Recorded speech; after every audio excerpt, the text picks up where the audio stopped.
नमस्ते, Vande Mataram. Revolution India channel नए भारत की आवाज़ पर आप सबका हार्दिक स्वागत, अभिनंदन। द्रास, कारगिल, लद्दाख। 25वें कारगिल विजय दिवस 2024 पर देश के प्रधानमंत्री श्रीमान नरेंद्र मोदी जी ने कारगिल युद्ध स्मारक पर कारगिल युद्ध के वीरों को अपनी श्रद्धांजलि अर्पित की।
और ये तस्वीरें कारगिल युद्ध स्मारक द्रास से, जहां पे प्रधानमंत्री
हेलीकॉप्टर से लड़ा गया। इसके अलावा आप जिस स्थान पर उपस्थित हैं, वहां से उन पहाड़ियों की चंद एक चोटियां दिखाई देती हैं, जिन पर सन 1999 में पाकिस्तानी सेना ने धोखे से घुसपैठ की थी। आप जिस रास्ते से आए हैं उसे नेशनल हाईवे के नाम से जाना जाता है। टाइगर हिल की ऊंचाई समुद्र तल से लगभग 16,700 फीट है। टाइगर हिल बाएं, दूसरी नुकीली चोटी, नाम राइनो हॉर्न बाएं, एक हल्का गोलाकार टॉप, नाम 0.4875 को आज हम बत्रा टॉप के नाम से जानते हैं। आपके सामने तोलोलिंग पहाड़ पर दुश्मन के करीब 100 सैनिक थे। ये उनके द्वारा की गई एक गहरी घुसपैठ थी। वहां से दुश्मन NH-1 पर प्रभावशाली फायर डाल रहा था। 2 जुलाई की रात दोनों ही बटालियनों ने भिन्न भिन्न दिशाओं से हमला शुरू किया। लक्ष्य कठिन था पर असंभव नहीं। इस गुस्सा की लड़ाई के बाद अंत 11 जुलाई टाइगर हिल की चोटी पर फिर से तिरंगा लहराया गया। उनके अदम में साहस को देखते हुए 18 ग्रेनेडियर योगेंद्र सिंह यादव को परमवीर चक्र और लेफ्टिनेंट बलवान सिंह को महावीर चक्र से सम्मानित किया गया।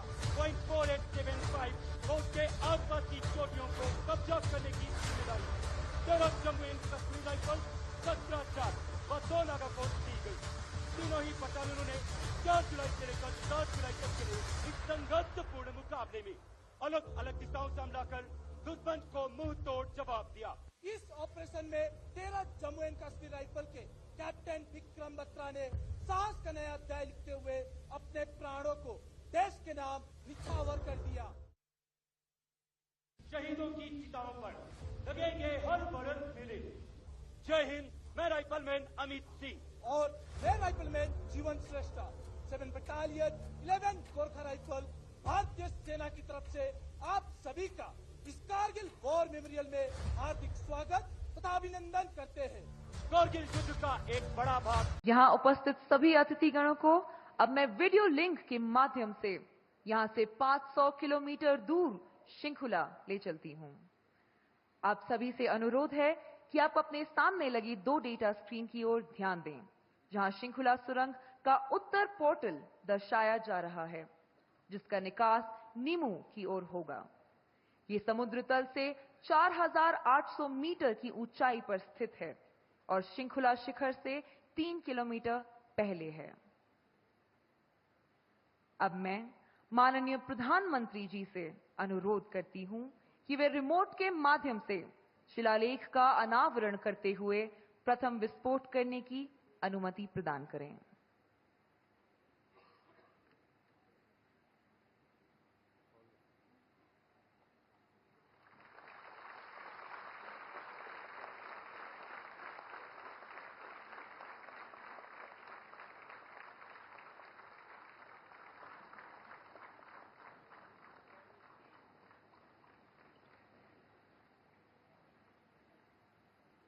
अब कुछ ही क्षणों में आप शृंखला सुरंग का पहला विस्फोट देखेंगे, जिससे सुरंग के निर्माण कार्य की शुरुआत होगी।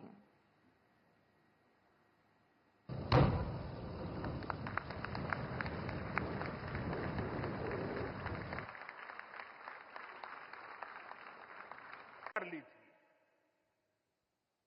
साथियों, सच्चाई ये है कि अग्निपथ योजना से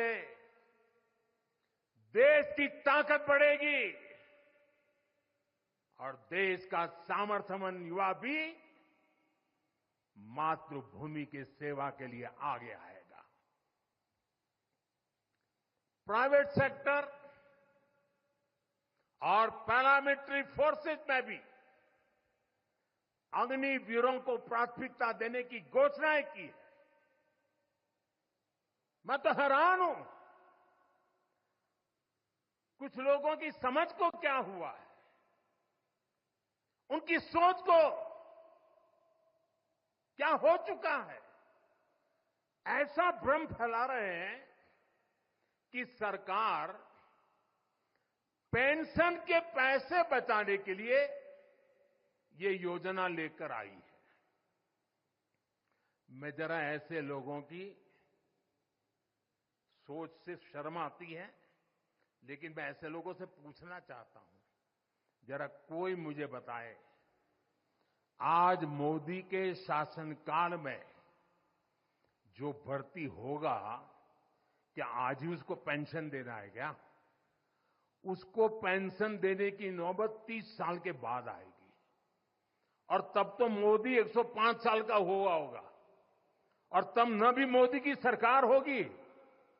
क्या मोदी जब 105 साल का होगा, 30 साल के बाद जो पेंशन बचेगा, उसके लिए मोदी ऐसा राजनीतिक है जो आज गाली खाएगा?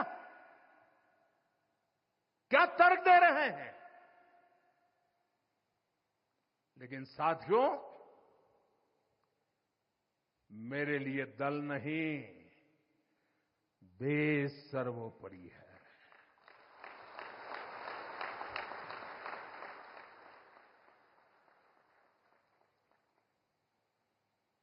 और साथियों, मैं आज गर्व से कहना चाहता हूं, सेनाओं द्वारा लिए गए इस फैसले का हमने सम्मान किया है। और जैसा मैंने पहले कहा, हम राजनीति के लिए नहीं, राष्ट्र नीति के लिए काम करते हैं। हमारे लिए राष्ट्र की सुरक्षा सर्वोपरि है। हमारे लिए 140 करोड़ की शांति, ये सबसे पहले है। साथियों, डिफेंस सेक्टर में रिफॉर्म्स के लिए भी भारत की आर्म्ड फोर्सेस की सराहना करना चाहता हूं। हमारी सेनाओं ने बीते वर्षों में कई साहसिक निर्णय लिए हैं। सेना द्वारा किए गए जरूरी रिफॉर्म्स का एक उदाहरण अग्निपथ स्कीम भी है। दशकों तक संसद से लेकर अनेक कमेटी तक में सेनाओं को युवा बनाने पर चर्चाएं होती रही है।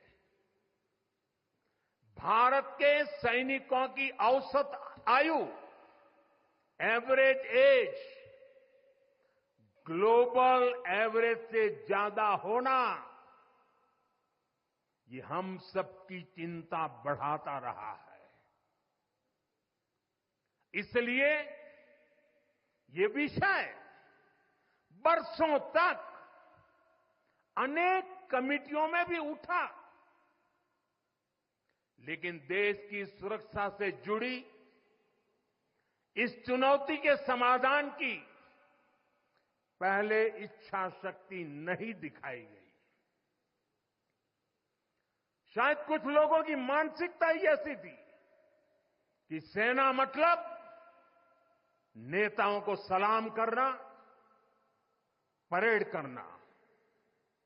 हमारे लिए सेना मतलब 140 करोड़ देशवासियों की आस्था। हमारे लिए सेना मतलब 140 करोड़ देशवासियों की शांति की गारंटी। हमारे लिए सेना मतलब देश की सीमाओं को सुरक्षा की गारंटी। अग्निपथ योजना के जरिए देश ने इस महत्वपूर्ण सपने को एड्रेस किया है।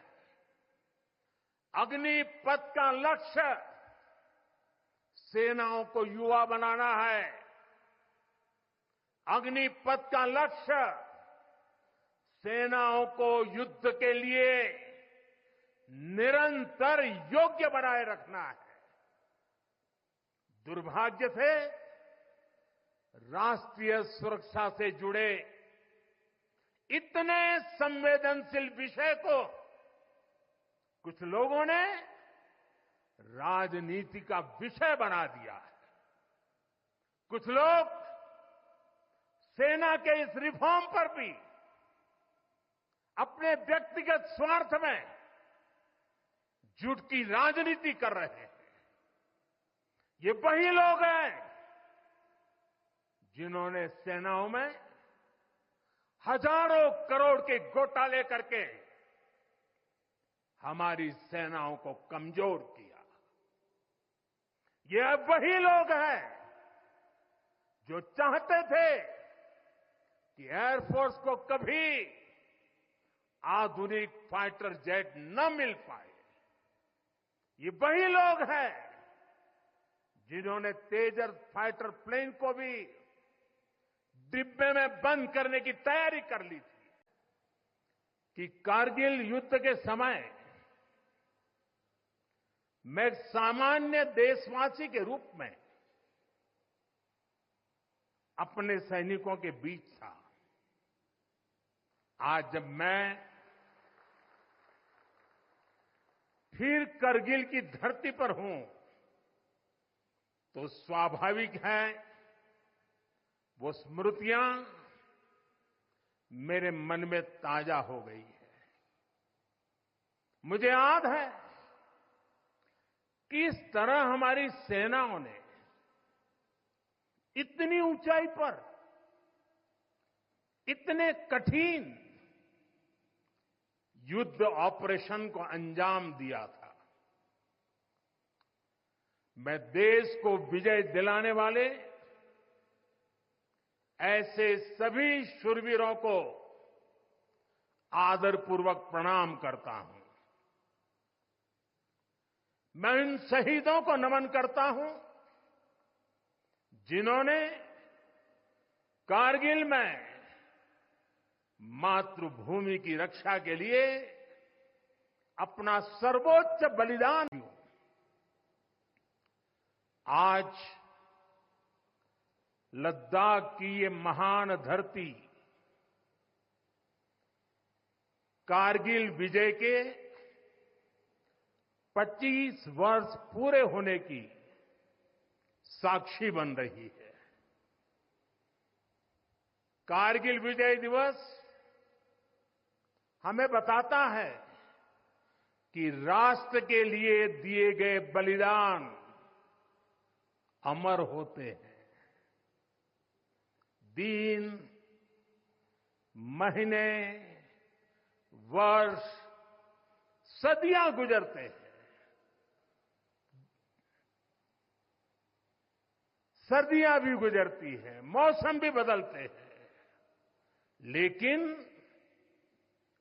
राष्ट्र की रक्षा के लिए अपनी जान की बाजी लगाने वालों के नाम अमिट रहते हैं। ये देश हमारी सेना के पराक्रमी महानायकों का सदा सर्वदा ऋणी है।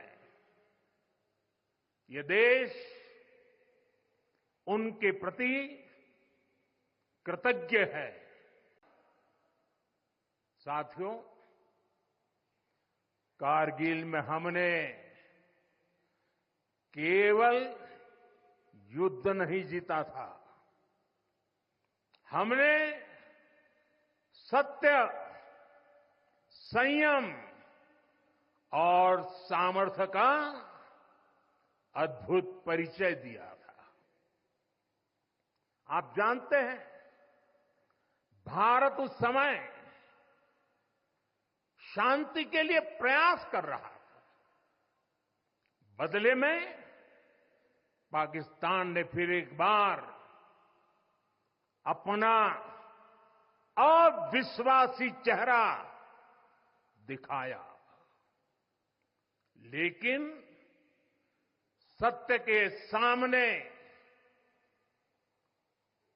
असत्य और आतंक की हार हुई। अतीत में जितने भी दुष्प्रयास किए उसे मुंह की खानी पड़ी है, लेकिन पाकिस्तान ने अपने इतिहास से कुछ नहीं सीखा है। वो आतंकवाद के सहारे, प्रॉक्सी वॉर के सहारे अपने आप को प्रासंगिक बनाए रखने का प्रयास कर रहा है। लेकिन आज जब मैं उस जगह से बोल रहा हूं जहां आतंक के आकाओं को मेरी आवाज सीधे सुनाई पड़ रही है, मैं आतंकवाद के इन सरपरस्तों को कहना चाहता हूं कि उनके नापाक मंसूबे कभी कामयाब नहीं होंगे।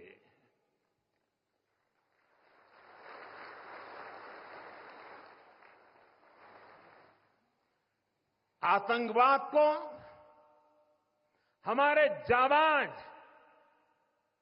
पूरी ताकत से कुचलेंगे। दुश्मन को मुंहतोड़ जवाब दिया जाएगा। कुछ ही दिन बाद इस 5 अगस्त को आर्टिकल 370 का अंत हुए 5 वर्ष पूरे होने जा रहा है। जम्मू कश्मीर आज नए भविष्य की बात कर रहा है, बड़े सपनों की बात कर रहा है। जम्मू कश्मीर की पहचान G20 जैसी ग्लोबल समिट की अहम बैठक करने के लिए हो रही है। इंफ्रास्ट्रक्चर डेवलपमेंट के साथ साथ जम्मू कश्मीर लेह लद्दाख में टूरिज्म सेक्टर भी तेजी से ग्रो कर रहा है। दशकों बाद कश्मीर में सिनेमा घर खुला है। 3.5 दशक के बाद पहली बार श्रीनगर में ताजिया निकला है। धरती का हमारा स्वर्ग तेजी से शांति और सौहार्द की दिशा में आगे